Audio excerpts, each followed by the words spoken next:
What's up, everybody? Welcome to this week's episode of the B3 podcast. I'm your host, Brett, and I got Matt GPT.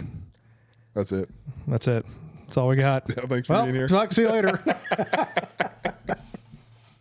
We have our show partners, Elite Nutrition. Check them out at EliteNutritionOmaha.com. Use B3 at checkout for 10% off. Go to the store in Omaha or Lincoln, yell B3. Get a free shaker. Also, Rosewood Block to make the best cutting boards and barbecue. Fully customizable. Check them out at rosewoodblock.com. Use code B3 at checkout for 10% off there as well. And coming soon, we'll have a discount code for D&D Beef. It's good. They have the good products. I just got some meat from Michaela today. She actually drops off here at the gym.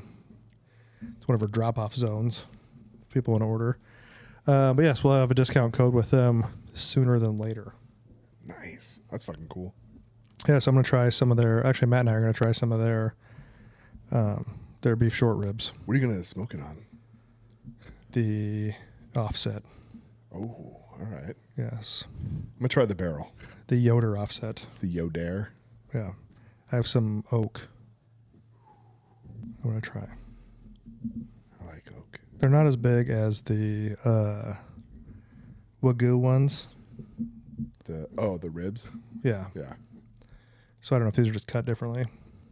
Looks like they might be cut differently. Probably. I imagine like when you have the big rib, like, I don't know, maybe you cut off more to grind it, right? I don't know. And I'm sure there's some kind of meat handler out there that Handling all the meat. knows more than we do. So yeah, we'll have that. We also have Omaha Barbell, the real Midwest Mecca, where people come just to get better. Whether it's life, liberty, or the pursuit of happiness. We offer it all. All of it, for sure. Yeah. I was talking with a friend this week about patience. His son's an athlete, and he didn't necessarily have the patience. Mm. And I know. I mean, I think waiting sucks in general. Right, that's why they have Buy It Now. Yes. So. And one button purchase on Amazon. And Amazon in general. Yeah. So I can kind of see where this whole like lifestyle came from.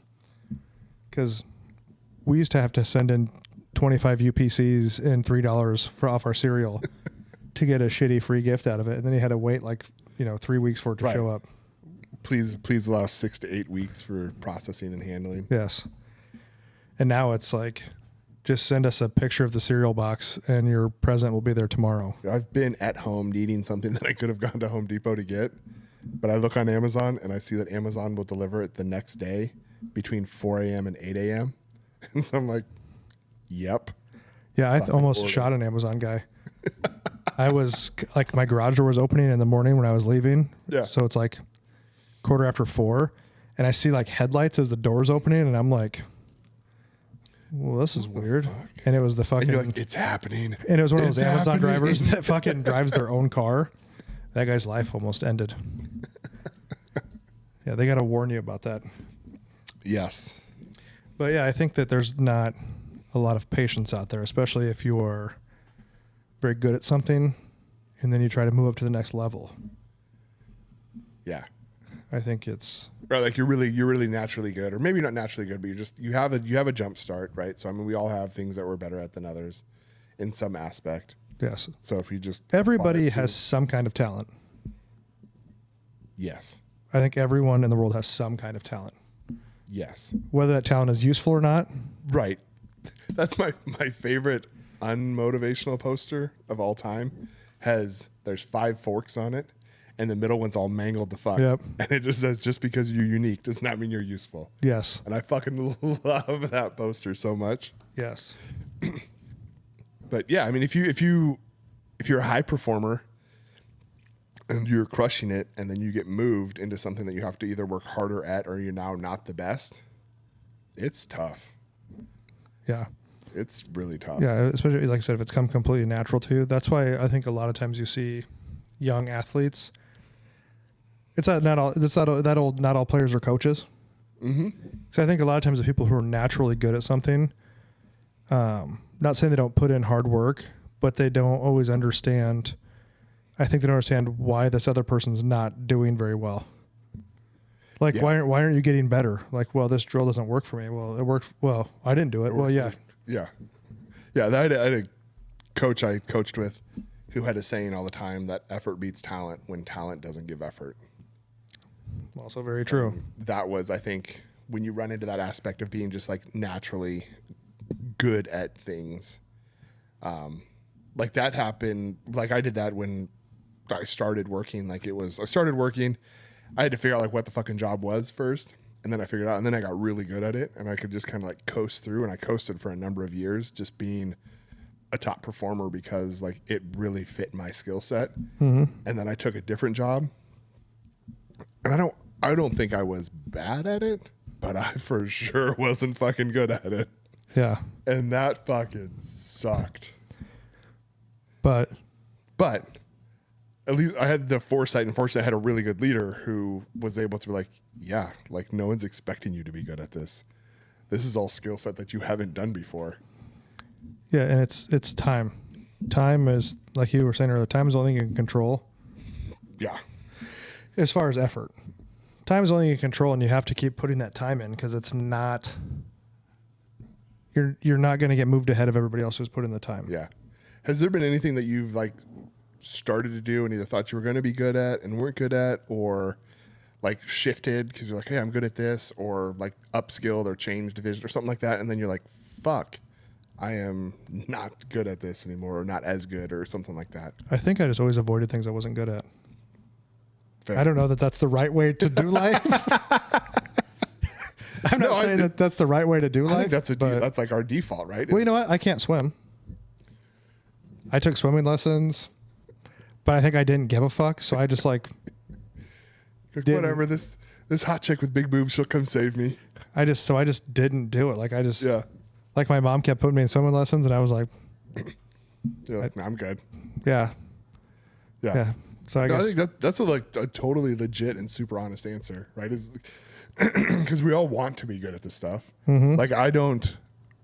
When my brother and I used to game, he was way better at first-person shooters, like Call of Duty. I have friends like, I think I'm good, and then I'll just get So worked. I just stopped playing Call of Duty because I'm like, no, you're just gonna fucking crush me. Yeah, I used to get in a girl that Amber used to work with when Call of Duty was kind of first out, and he was like, "Oh, we should play together." Her husband, that dude would just like hunt me. Like You motherfucker. I couldn't even survive. So I was just like, I'm not. I would just leave the game. Yeah. So I guess that's another one too. I would just fucking Quit. I'm out. I'm taking my ball. I'm going home. yeah. Then especially like the more I got to know about guns, I was like, this game is so stupid. Like that's not even real. The fact that I was better at Call of Duty when we did the I don't know, what are the hardcore or whatever it is, where it's like one bullet could kill you. Yes. Because I could just randomly spray rounds and have a chance of hitting someone. Whereas if you did the original, like you might get shot 4 or 5 times before you die. Like I wasn't good enough to consistently hit people like that. Yeah. So instead, I just always did the hardcore ones where I could just randomly spray bullets, throw grenades, blow people up, and potentially get some kills. Yeah. Yeah. So yeah, that's probably another one. Like first person shooters. Yeah. Yeah.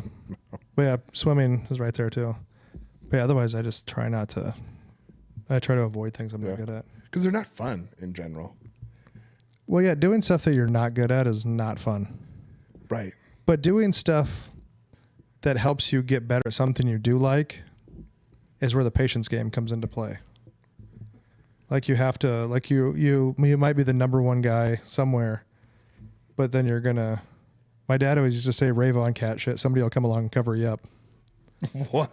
Yeah, I would say, "Rave on cat shit." Somebody will come along and cover you up. You know what I mean? Like you might be the best thing, but then you're gonna get covered up at some point because there's always somebody better. Yeah. No matter how good you are, there's always somebody better. I mean, unless you're like a Michael Jordan in his era, there wasn't really. Right, but eventually There your was. skill goes down because you just can't perform, and then someone comes in. But Yeah, I mean, you see that a lot now in like combat sports. yeah, You know, someone's like the top of the food chain, and then all of a sudden, 3-4 years down the road, they just. right. But I think putting that effort in, just because you're good somewhere doesn't mean you're good everywhere.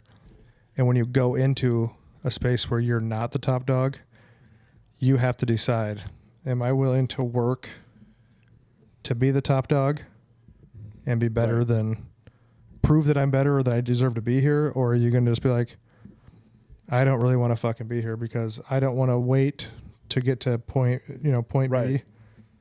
You know what I mean? Like, Yeah, you don't want to put in the work that now, especially if like you're naturally good at something for so long.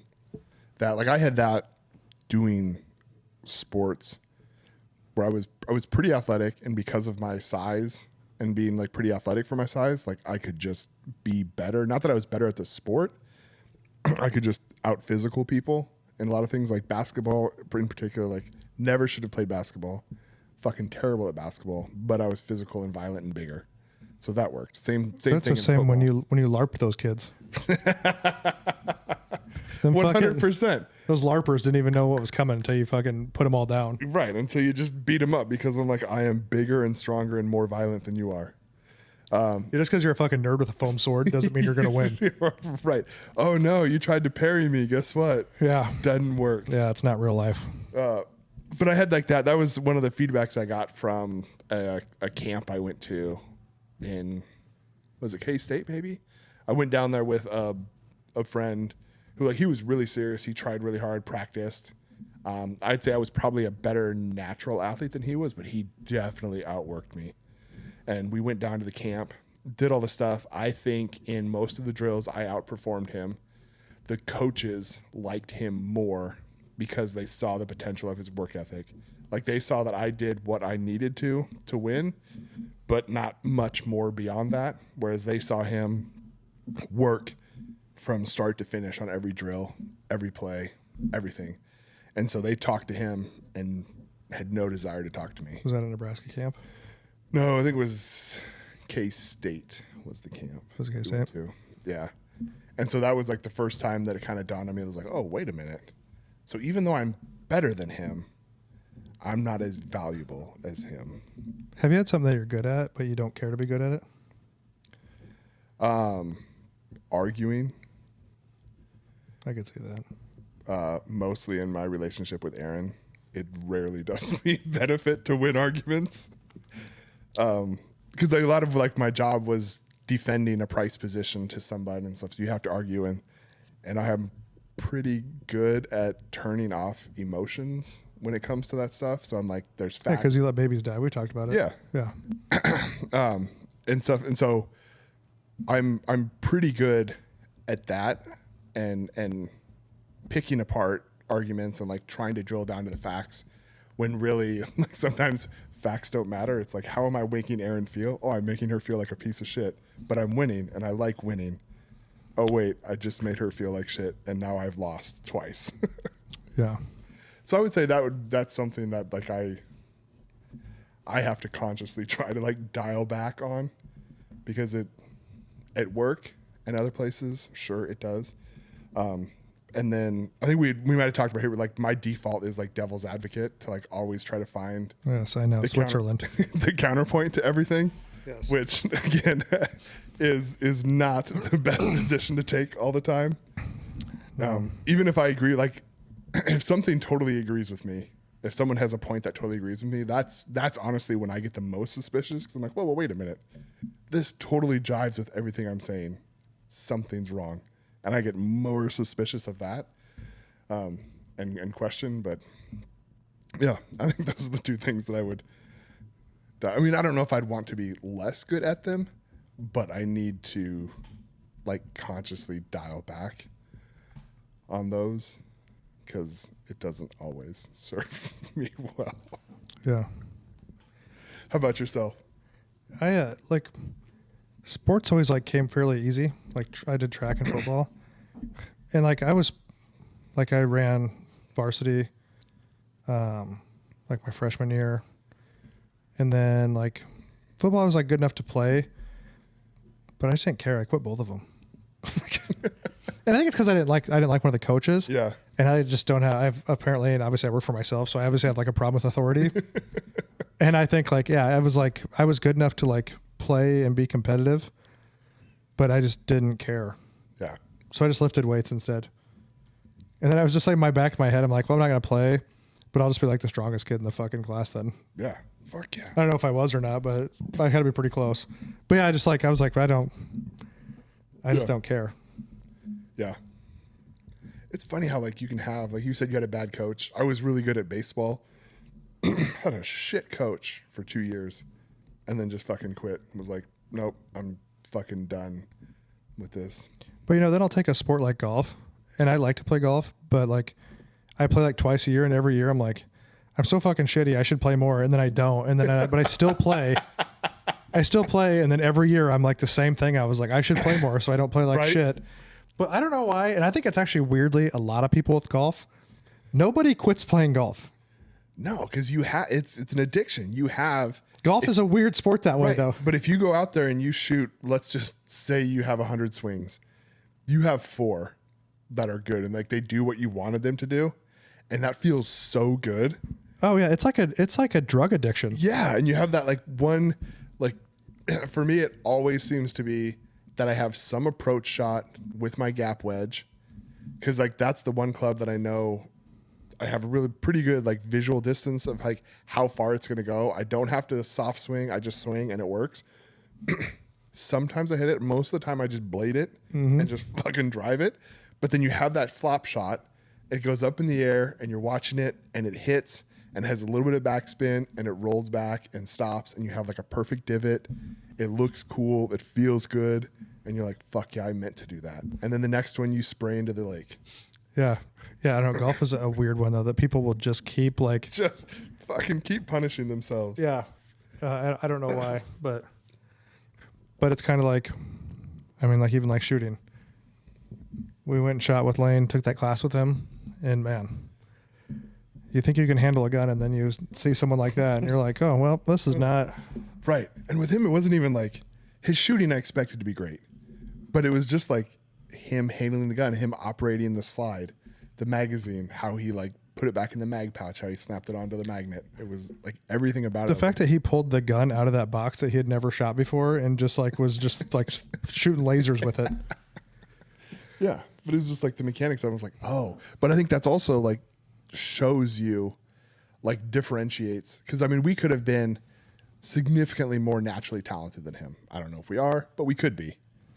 But you put in the work. Like anyone can get good at, This goes back to the patience thing of it. yeah, like so anyone can get good at anything. Now anyone can't get good at everything, so you have to focus. You right? can't be a jack of all trades, you'll be a master of none. Yeah. So, but if you want to get good at something, like there was, and I'll have to find the name again because I don't remember what it was, but there was a researcher he is like the expert of expertise. And so he really wanted to conduct this study to see like, can I make someone good at something, just anything, without there being some predetermined skill set? So he happened to find a family that had either triplets or 3 kids close in age. They happened to all be female, but it was, didn't really matter, male, female. And he took them and randomly decided, like, I'm going to try to make them grand champions or grand masters, whatever the highest rank is in chess. Parents didn't even know how to play chess. No chess in the family, no chess in the friends. So like something that's completely obscure to them. Gave them essentially a chess test before they started. They all did fucking terrible. Took them, hyper-focused them on playing chess.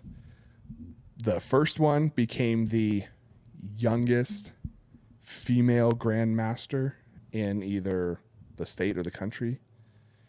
The second one was the youngest winner of some international tournament.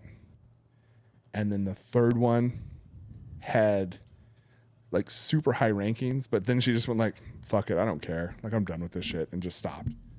But his whole thing was like, you don't have to be naturally good at something to be great at something. True. Like, you can put in enough focus to do it. Now, granted, some traits help more than others, right? Like, if you want to play basketball and you're 5 foot, you have to work significantly harder than the guy who's 6'10". Yeah, or if you can't walk and chew gum. Right. So there is that. But if you want to train a skill set, fuck yeah, you can do that and you can get great at it. Some people have to work harder and longer than others, but you can. Yeah, I think if you take the necessity for athleticism out of something, you can make anybody great at something. Now you throw in athleticism or some kind of natural ability, that kind of changes Yeah. a little bit of that, obviously. Yeah, and that's like the Epley score, right? So Boyd Epley came up with that scoring chart. It was not to measure how good of a football player people were. Crush that thing. It was to measure how good of an athlete people were. Yeah. Because it's like, hey, it's way harder to teach you to be an athlete than it is to teach you to be a football player. But if you're already a fucking A+ athlete, I can teach you to be a really fucking good football player. And that's what it was all measuring. Like, give me athletes and I will train them to be great at whatever the sport is that you're trying to do. Yeah, I think I was like top 10 percentile on that test. And then you just fucking quit. Basically, yeah. Like not long after that. You're like, oh, I'm done. I'm already top 10. I'm an athlete. Fuck it, I'm out. Yeah. How'd you do on the flexibility thing? Touch your toes in the box. Oh, the presidential test? Yeah. Oh, I mean, I think we all passed that. It was like a pass-fail. Well, I mean, wasn't you it? pass fail, but like we all got scores on each thing. Oh, I don't remember what score I got on it, though. Because that was the one that kept me from being like great, was the flexibility one. Because like you put your feet up against that box and you had to like reach forward and like. Was that on the Husker test?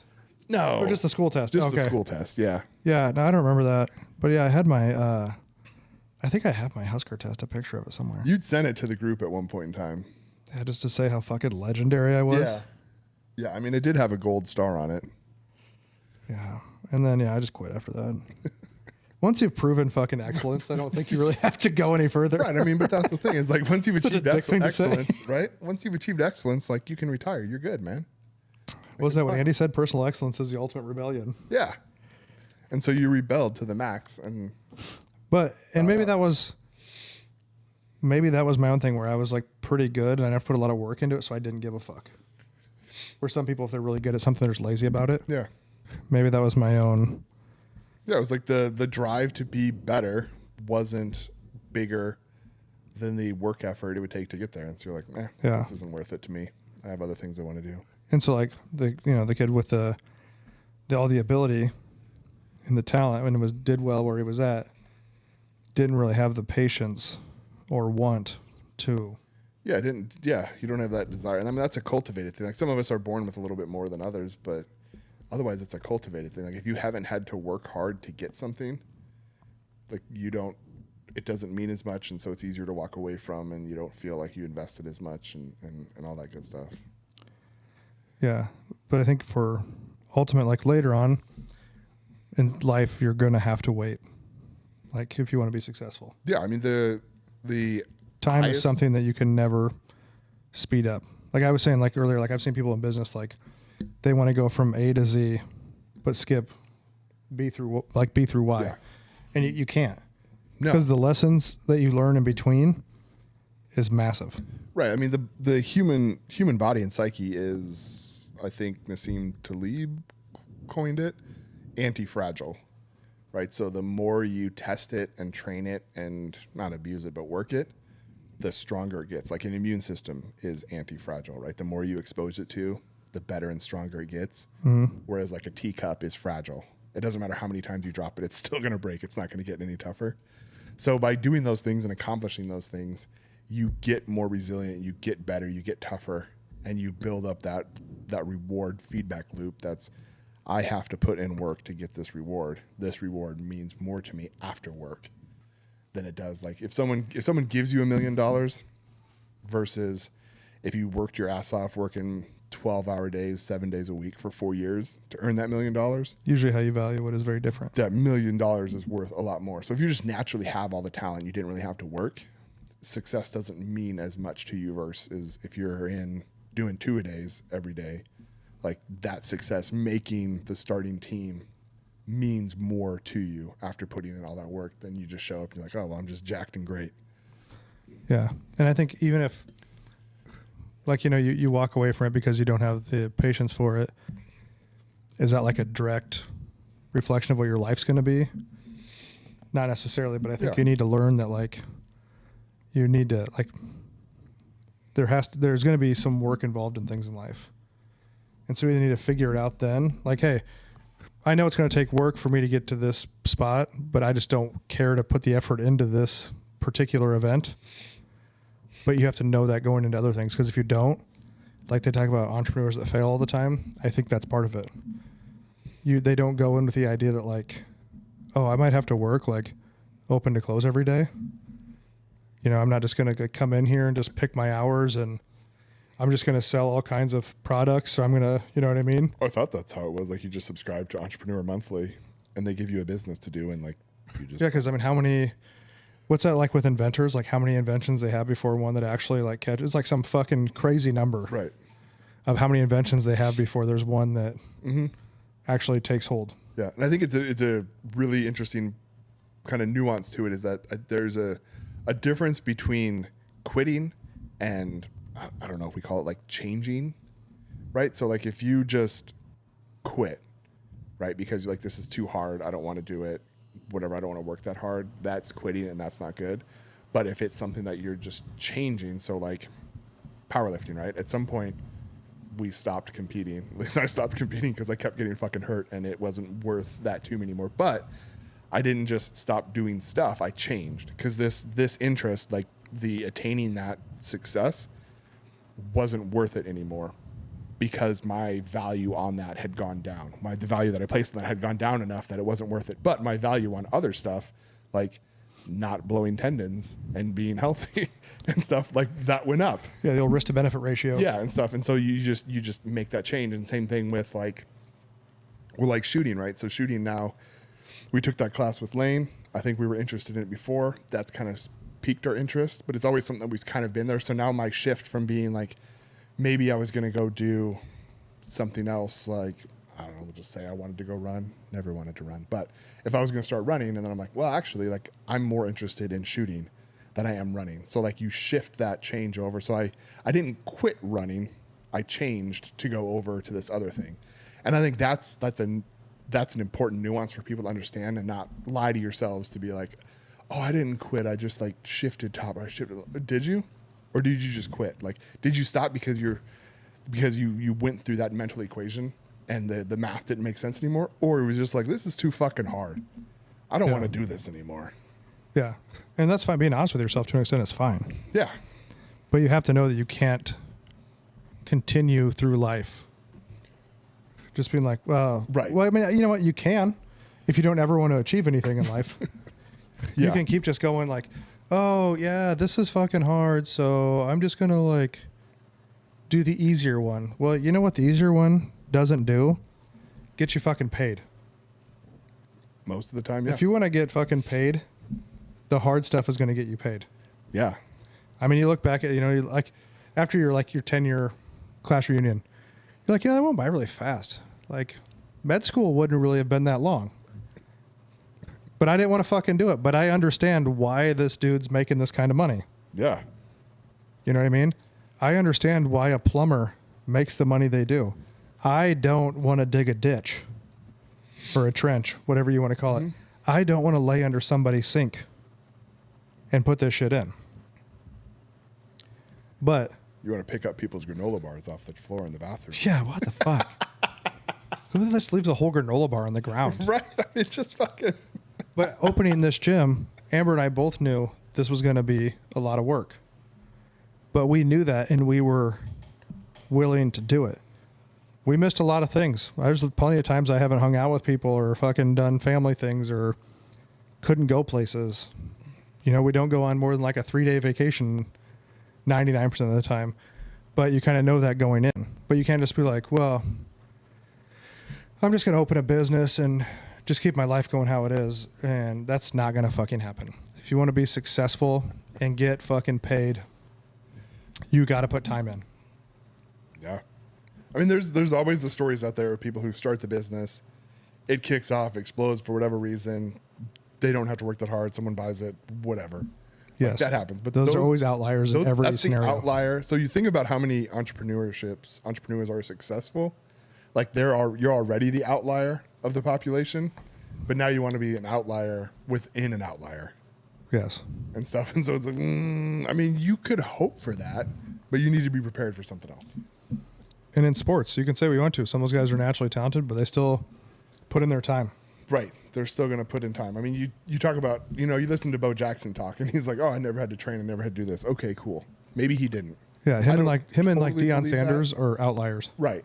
But they're already top 3% athletes in the world. And now they are the top 1% of that 1%.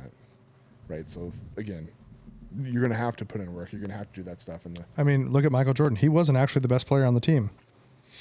He almost got kicked out of school for like cutting class to practice. Yeah.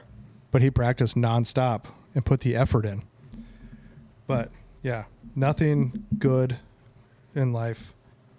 I mean, take it to your life in general. The girl that's fucking just going to jump all over you the first time you meet her, probably not the only person that they've done that with. True, but don't say no. But anything good, you're probably going to have to work for. That's worth it. Whether it's your relationship, whether it's fucking sports, career. If you think you're just going to fucking slide through it all and be successful in life, the odds are not in your favor. No, they're not. Because then again, you're easily replaceable. Yeah. And that's because there's someone that I really like Alex Hormozy. I'm not an entrepreneur by any means, but I like his messaging and stuff that he does. And he has something where he's talking and he says, frame it up this way, right? Write down all the stuff that you're not willing to give up in order to achieve this goal or to be successful at this. Now look at that list, and whoever's willing to do that stuff is the person that's going to beat you. Yep. Right. And so but if those things are important to you, like we'll just use a silly example for me, right? There is a large chunk of my time that is not for sale to the company. So I've passed up promotions and I've passed up opportunities because I knew that they were going to take more time. Mm-hmm. And I was like, no, to me, having that time was more important than having that money, having that advancement, taking those steps down that path. So I've given up stuff, but made that conscious decision that no, that to me is not worth it. And so that is a different conversation than just being like, oh, I don't want to work that hard. It's not that I don't want to give something up. I haven't done that thought experiment yet. I'm just like, that sounds hard and I don't want to do that. Yes. Yeah, you have to know what you're willing to do. Set a realistic goal. You need to have honest people around you. Yeah. You can't always have your parents take care of you in your life. You need to have, I read the book I've talked about before, Michael Franzese. He was a capo in the Colombo crime family. And he wrote a couple different books, but he actually quit the mob and lived. I'm guessing he didn't roll on anybody, so that's why he's still alive. But he wrote a business book, and he laid out how like big business is basically like the mob, like how it's laid out, the structure of it. But he said everybody in business needs a consigliere, somebody you can ask questions to, that you trust their opinion, but your decision has no effect on them. Yeah. They'll give you an honest answer. I posted a video from Andy Frisella the other day talking about being honest with people. He's like, if my friends would have told me I was a fat fuck, I would have lost weight. I'd have waited till somebody on the internet told me I was a fat fuck. And then I lost weight. He was like, I don't know. I'm not saying it's right, but bullying gets a lot of shit done for people.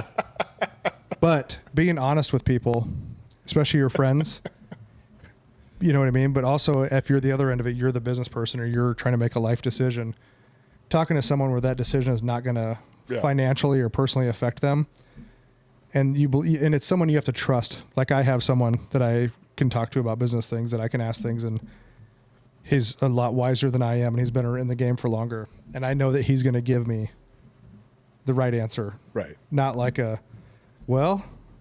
when I was going to buy my truck, when I was trading my truck, and I talked to Amber and I talked to him. Yeah. Just see what his opinion was. And he goes, well, you might miss your other truck till you make your first payment, and then you won't miss your truck anymore. And I was like, well, he was right there too, Amber was kind of like, well, do what you want. You know what I mean? I don't want to miss your truck, but yeah, you have to have someone that's going to be honest with you. You have to be honest with yourself. Yeah. And what are you willing to do? And if you don't want to do something, you're miserable. That's fine. You're not always a quitter. You just chose the better decision. Right. And I really want to emphasize that that's an important distinction of understanding, like, are you quitting or are you changing? And like, what's the driver behind the decision? Is it because like, oh, this is too hard and I don't want to do it? Okay, Yeah. again, that could be it, right? Like you could say, in order for me to be great at this, I have to practice 10 hours a day, or I have to do 10 hours a day of this stuff. And I have kids and a family, and I'm like just not willing to give that up because that means cool. That's great. But if it's just like, oh, I just don't want to work that hard, that's different. Yeah, you can't be like, oh, I changed things up and I quit doing this and started just like playing video games. That's not like, That sounds fun. now maybe like, I guess if you're like real good and you're on one of those like e-gaming leagues and whatever and you can make some money, but those are also Again, also the outliers. Yeah. Yeah, you have to be honest, but patience is a massive virtue that is hard to learn sometimes, and it fucking sucks a lot of times. But if you're doing the right thing that you're good at, patience will work itself out. Mm-hmm. I mean, it just takes time. I mean, we keep recording these conversations. Who knows if it'll ever go anywhere? One day. One day, maybe we'll in the dozens of It'll be in the subscribers. Congressional Library. Yeah. But it's, you have to put in the time, know what you want to do. And like Matt said, you have to weigh out what you're willing to do to get to the goal. You can't just be like, I want to fight in every battle, but you don't know what the strategy of the war is, because it doesn't really matter then. True. So patience, learn to, if you want to be successful, learn to enjoy it. There's that old fucking enjoy the process. It's annoying, but there's a lot of truth to it, because everything has a process and it takes time. You know, I've seen it as like being a trainer for as long as I have, like 20 some years, whatever. Amber's been in aesthetics for how many years now? A long time. Fucking like probably 16 years or something like that. She's been doing it. I could be wrong, give or take a little bit there. But you see all these new people that want to come into the field, and that's cool. But they think that like, yeah, I want to go do this because I saw the, you know, trainers or, you know, estheticians or cosmetologists, they make this amount of money. Well, how long have they been doing it? Mm-hmm. Well, I don't know. Okay, well, how long have they been doing it? How many nights and weekends did they give up hanging out? Like they passed up getting off work at 6 to go to the bar with their friend so they could work with clients. You know, what are you willing to do and not do? You might not be able to go to like your niece's birthday or your niece's homecoming or your nephew's football game because you have to work. You know what I mean? So what's your sacrifice level to be successful at whatever you're trying to do? And if it's low, admit that to yourself. Mm-hmm. That's fine. And just because you have a dream to do something, I'm not trying to, doesn't mean, not every dream is meant to work out. A lot of entrepreneurs fail. That happens too. Be realistic in your life. Set realistic goals. You can set over the top goals, but it needs to be part of your realistic goal. Right? Aim for the moon. So even if you miss, You hit the stars. Yeah. There you go. Yeah. And whatever you do, don't do something. There's different points in your life you can take bigger risks. You know what I mean? Like, don't wait until you have a bunch of kids and you got a mortgage and cars, whatever you're doing. And then you're like, you know what? I'm going to start this business that's going to make zero money up front. And it may never make money. And I don't know. Be smart. But take the time. Put the time in. And usually you'll reap the rewards. Mm-hmm. Reap what you sow. We've had a lot of sayings today. Right? Just it's almost like there's some consistent messages. Yes, that are out there. But yeah, put in the time. Don't be lazy. Don't be a fucking quitter.